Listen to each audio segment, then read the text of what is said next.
Centerfest, Children of the Horn. I'm Wayne Leachford. I play baritone saxophone in Children of the Horn, and I'm one of the founders of the band. We've been together for about 5 years.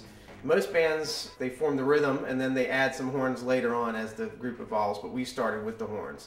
And to kind of capture that Dirty Dozen brass band, Tower of Power kind of front line for the horns. We have Brian McCune on cornet, and he also uses a lot of electronics in his sound, which gives this otherworldly kind of thing going on.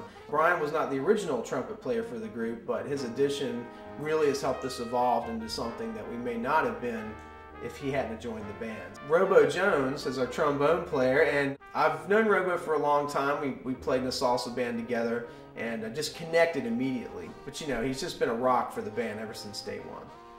The newest horn player is John Simonetti on tuba, who also plays bass guitar. He plays upright bass. The addition of the tuba to the band really made the horn section a lot stronger. At this point we could play with just those 4 sax, trumpet, trombone, and tuba, and we have played some music as just a quartet. So that is pretty much the core of the band, and we try to build everything around that. I remember one time a caller had called up after I had just played one of Children of the Horn's tracks, and they said, is that band from New Orleans? Is that a brass band? I said, it's kind of like a brass band. It has the same sounds of brass band, except it's very electric as well. And with that kind of mix, you really get the best of both worlds, if you will.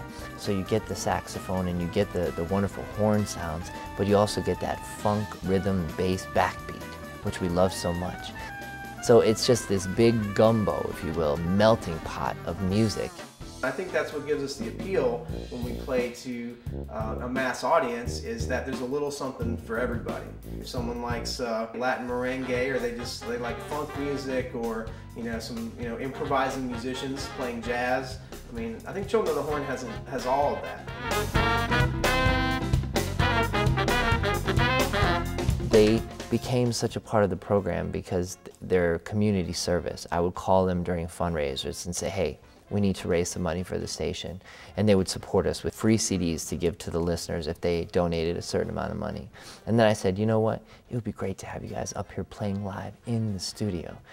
And to actually get that many musicians in the studio and make it sound halfway decent to where the people are listening, the phones would ring off the hook. And then we would just build events around a band like Children of the Horn, say, okay, if we're going to do an art event here, well, art works well with funk and jazz. So when we found a band like that, the connection was there, and the rest is history. A couple years ago, we applied to be touring artists for the North Carolina Arts Council, and we're touring artists for the 2008-2010 season. It's a really great program. There's a lot of people that have applied for this, and they pick about 150 artists from multiple disciplines across the state. And just to be affiliated with a group like that, is really important for us, because what we do is more than just commercial music. What we do is, it is art. When Children of the Horn plays, they bring this certain scene with them too. They make it fun.